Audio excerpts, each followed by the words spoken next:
किसी भी तरीके से इसे ठंडा पड़ने नहीं दे, क्योंकि बहुत ही संगीन और बहुत ही सीरियस मामला है। एक बच्ची के साथ शोषण की बात है और गरीब स्तर की बच्चियां हैं जिन पे किसी का ध्यान नहीं जा रहा। और उनका यही कहना है कि ये लड़कियां प्रोजेक्टेड है, पॉलिटिकल है, राजनीति हो रही है, ये लोगों को झूठ बोल रही हैं, ये लड़कियां ये अपनी माँ की हत्या की हैं तो कोई इन्हीं का कैरेक्टर ख़राब है। तो उस तरीके की बातें को आधार बनाते हुए वो बेल की मांग कर रहे हैं वंदना गुप्ता की।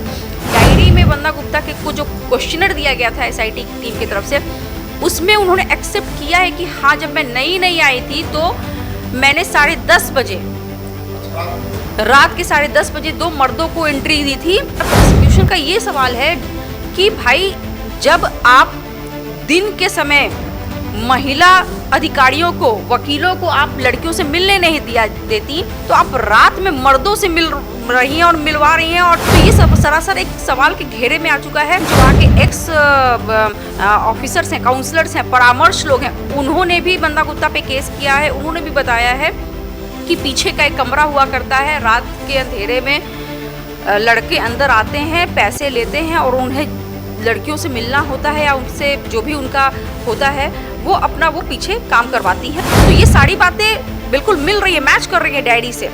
तो अब बहुत बड़ा कहते हैं कि एक आधार बन चुका है कि ये जो सवाल हो रहे कि नहीं झूठ है सच है, तो ये अपने आप में एक बहुत बड़ी सच्चाई है। लड़कियां भी जो अंदर हैं, अब सोशल मीडिया का ज़माना है, फ़ोन्स है सबके हाथ में, वहाँ पे लोग लड़कियाँ एक्सेप्ट करेंगी, फ़ोन्स चलते हैं, ये कर रहे हैं। तो अब चीज़ें को दबाना इतना आसान नहीं रह गया। पहले लड़कियों को तुरंत ट्रांसफ़र कर दिया था जिनका मामला उजागर होने लगता था।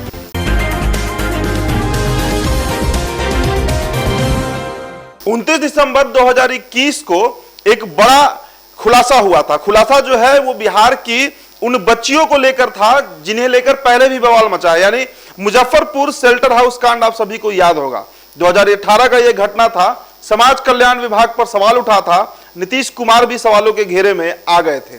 उसके बाद ये दूसरा मामला है बिहार में जिसने सबको चौंका कर रख दिया था।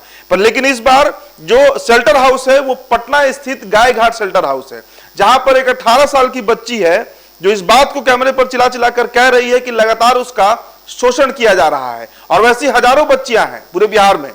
ये तो रिपोर्टेड केसेस हैं। उसके बाद मामला जो है वो पहुंचता है पटना हाई कोर्ट। हालांकि पटना के जिलाधिकारी ने 24 घंटे में ही क्लीन चिट दे दिया था। जिस महिला का नाम आ रहा था वो वंदना गुप्ता थी। वंदना गुप्ता काफी हाईलाइट हुई थी। तो इस पूरे मामले में आज करीब 3-3.5 महीने अब बीत चुके हैं। न्यूज खत्म हो चुका है।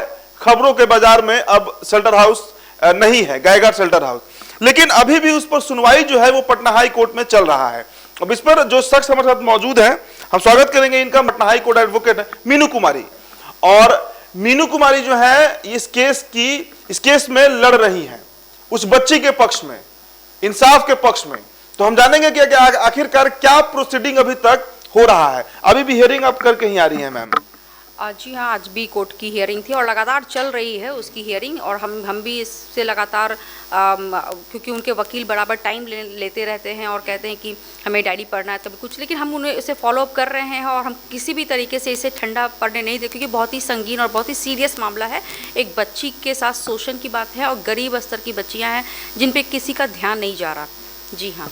अच्छा, अभी जहाँ तक सुनने में आया है कि डायरी जो है उसमें शायद वंदना गुप्ता ने इस बात को एक्सेप्ट भी कर लिया है कि हाँ कुछ लड़के आए थे रात में। जी हाँ, अभी जैसे कि डायरी पे बहस चल रही है और एफआईआर पे बहस चल रहा है। जैसे कि उनके वकील का कहना था, उनके वकील के भी लगातार 5 से 6 बहस हो चुकी है। उनका यही कहना है कि ये लड़कियां प्रोजेक्टेड है, पॉलिटिकल हैं, राजनीति हो रही है, ये लोगों को झूठ बोल रही हैं, ये लड़कियां ये अपनी माँ की हत्या की हैं तो कोई इन्हीं का कैरेक्टर ख़राब है। तो उस तरीके की बातें को आधार बनाते हुए वो बेल की मांग कर रहे हैं वंदना गुप्ता की। लेकिन अब जो एसआईटी की इन्वेस्टिगेशन थी, जहाँ तक एसआईटी पे भी सवाल खड़े हो रहे थे कि यहाँ इसमें जो अधिकारियाँ हैं कुछ, लेकिन उसके बावजूद भी इन्वेस्टिगेशंस होता है और इन्वेस्टिगेशन में जो बातें निकल के आई हैं, डायरी में वंदना गुप्ता के को जो क्वेश्चनर दिया गया था एसआईटी की टीम की तरफ से, उसमें उन्होंने एक्सेप्ट किया है कि हाँ, जब मैं नई आई थी तो मैंने 10:30 बजे, रात के 10:30 बजे 2 मर्दों को एंट्री दी थी जो कि अपने आप को किसी सवासनी का पति और पिता बता रहा था। तो ये कहते हुए वो डायरी में अपने आप को एक्सेप्ट करें कि मैंने एंट्री कराई थी। तो सवाल ये खड़ा होता है, प्रोसिक्यूशन का ये सवाल है कि भाई जब आप दिन के समय महिला अधिकारियों को, वकीलों को आप लड़कियों से मिलने नहीं देती, तो आप रात में मर्दों से मिल रही हैं और मिलवा रही हैं, और जो भी क्वेश्चनर होंगे उन लोगों का, तो वो आप कर। तो ये सब सरासर एक सवाल के घेरे में आ चुका है, और इससे सच्चाई प्रतीत हो रही कि ये एंट्री करा रही थी आराम से। वहाँ पे एक जो कहते हैं ना कि धंधा चल रहा था। इवन जो वहाँ के एक्स ऑफिसर्स हैं, काउंसलर्स हैं, परामर्श लोग हैं, उन्होंने भी बंदा गुप्ता पे केस किया है। उन्होंने भी बताया है कि पीछे का एक कमरा हुआ करता है, रात के अंधेरे में लड़के अंदर आते हैं, पैसे लेते हैं, और उन्हें लड़कियों से मिलना होता है या उनसे जो भी उनका होता है वो पीछे काम करवाती हैं उस तरीके से।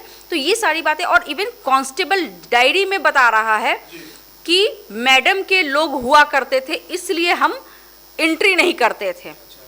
जी हाँ, और जो लड़कियां हैं सवासिन, उन्होंने भी बताया है कि जब वो नहीं आई थी तो हंगामा हुआ था, क्योंकि एफआईआर को झुटलाया जा रहा है डिफेंस के तरफ से कि भाई वंदा गुप्ता के वकील कह रहे हैं कि नहीं ये झूठा एफआईआर है। तो ये सारी बातें बिल्कुल मिल रही है, मैच कर रही है डायरी से।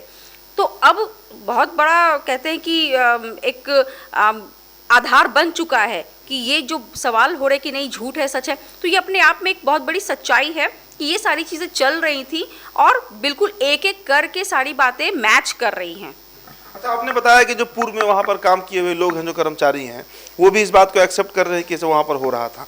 अब एक बात है मीनू जी, एक सवाल उठता है कि क्या सिर्फ वंदना गुप्ता के सह पर इतना बड़ा काम हो सकता है, या इसमें और भी आला अधिकारी या ऊपर दर्जे के जो लोग हैं वो इसमें संलिप्त हो सकते हैं?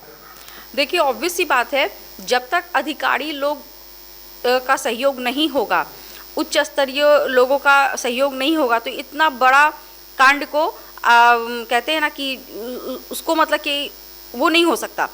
तो यहाँ पे लोग तो हैं ही, लेकिन अब कौन कौन से लोग हैं, तो ये एक बहुत बड़ा जांच का मामला है, और जांच तो चली रही। मुजफ्फरपुर कांड में भी जांच हुई, उसमें भी, लेकिन उसको दबाने के लिए बस एक इस्तीफा ले लिया गया और एक दो लोगों को उठा के कर दिया गया, लेकिन उससे चीज़ें तो उजागर होती चली जा रही हैं और अभी भी हो रही हैं, क्योंकि अब लड़कियां भी जो अंदर हैं, अब सोशल मीडिया का ज़माना है, फ़ोन्स है सबके हाथ में, वहाँ पे लोग लड़कियां एक्सेप्ट करें कि फ़ोन्स चलते हैं, ये कर रहे हैं, तो अब चीज़ें को दबाना इतना आसान नहीं रह गया।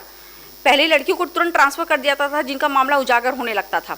तो इस तरीके की चीज़ें हैं, तो लोग अब आपस में कम्युनिकेट कर रही हैं, वहाँ से लड़कियाँ फ़ोन कर लेती हैं, वकीलों को कर ले रही हैं, कुछ और अधिकारियों को कर ले रही हैं, कुछ अपने जानने वालों को कर रहे हैं, जानने वाले वकीलों को कर दे रहे हैं। तो इस तरीके से चीज़ें उजागर हो जा रही हैं।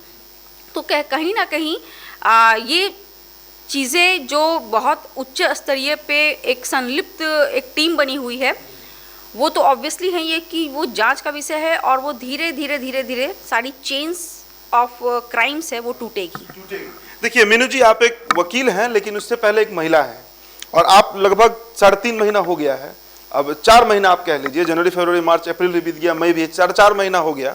आप उन बच्चियों के संपर्क में भी होंगी? बिल्कुल हैं। और उन तरह की जो तमाम बच्चियां हैं उनके भी संपर्क में होंगी। आपको, आप कानून से, कोर्ट से इतर होकर भी आप उन बच्चियों से बात करने पर क्या महसूस होता है? उनके साथ गलत हुआ है, क्योंकि कई तरह के मामले आए भाई, नशीली इंजेक्शन का बात आया, दवा खिलाया जा रहा है, तो एक बहुत मतलब आप कह सकते हैं सबसे जो कुकर्म हो सकता है वो किया गया है। अगर किया गया है तो आपको क्या फील होता है, ये सब हुआ है उन लोगों के साथ? देखिए, अगर ये पहली महिला या बच्ची होती तो मैं शायद नहीं मानती। मैं 6 साल से वहाँ के मामले से रूबरू हूँ। जब सबसे पहला मामला आया था तो मैं खुद भी रिमांड होम के नाम से मुझे लगता था कि वहाँ पे अच्छी लड़कियाँ नहीं जाती होंगी, ट्रैफिकिंग की हैं, कैसी होंगी, हम लोग भी हिचकते थे। लेकिन जब मैं एंट्री की और मैंने वहाँ की जो स्थिति देखी, वो बच्चियों की स्थिति देखी, तो शायद कहीं ना कहीं मुझे लगा कि वो लोग हेल्प उनका जो कहते हैं ना कि हाव भाव ही हेल्प है, कि मुझे हेल्प करो। सब दौड़ के चली आती थी आप मुझे मेरे पास कि मुझे भी निकलना है, मुझे भी निकलना है, मेरे साथ ऐसा हुआ। और जो सुपरिटेंडेंट थी वो हमें उनसे नज़दीक नहीं जाने देती थी, तो कुछ ना कुछ बहाने से हमें डाइवर्ट कर देती थी। तो जब सबसे पहले मेरे पास जो मामला आया था उसमें भी दवाइयाँ की, उसमें बाकायदा हाईकोर्ट का ऑर्डर है कि जब लड़की बिल्कुल फिट है तो उसे डिप्रेशन की दवाई क्यों दी जा रही है, ये ऑर्डर हाईकोर्ट के ऑर्डर में लिखा हुआ है। तो वो मामला मेरे सामने आया था। तो उसके बाद फिर मैंने सोचा कि हाँ चीज़ें तो हैं। उसके बाद चलती रही। फिर बांग्लादेशी लड़कियां मेरे संपर्क में आई, उन्होंने अपनी बातों को बताई कि मुझे मारा जा रहा है, पीटा जा रहा है, नहीं निकाला दिया जाता है। उसके बाद जब ये चौथी पांचवी लड़कियों का लाइन लगना शुरू हुआ, तब कहीं ना कहीं मुझे लगा कि अब इस मामले को सुनकर एक बेचारा महसूस करके बस रह जाना कहीं से उचित नहीं होगा, इसके लिए किसी ना किसी को आवाज़ उठानी होगी।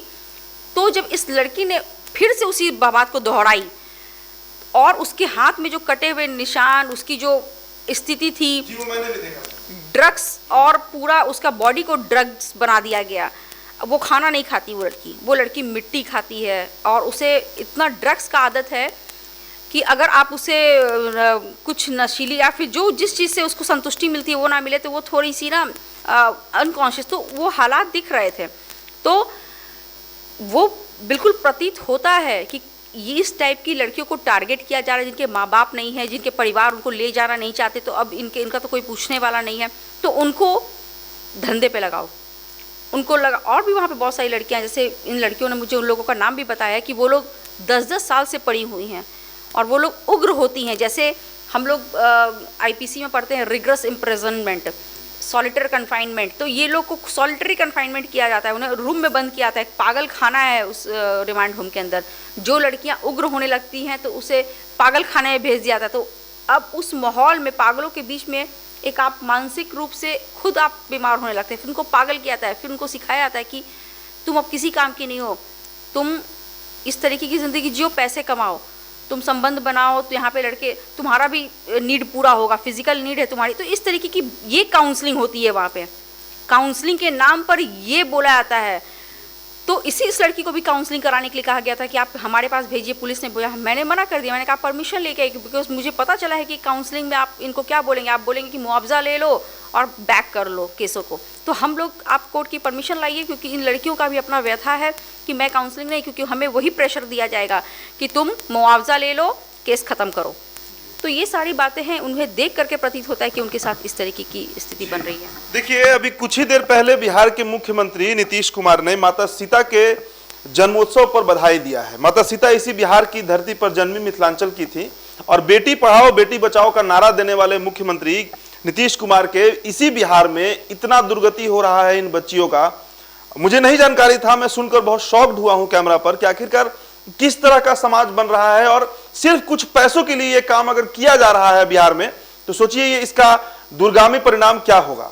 और नीतीश कुमार जिन बच्चियों के लिए कई तरह के स्कीम्स लाते हैं, साइकिल निकालते हैं, और न जाने इंटर पास करने पर 20,000, तो कुछ पास करने पर कितने हजार, इससे क्या बच्चियों का उद्धार हो जाएगा।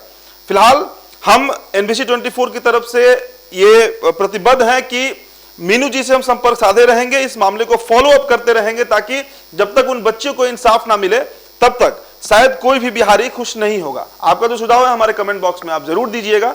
बहुत बहुत शुक्रिया।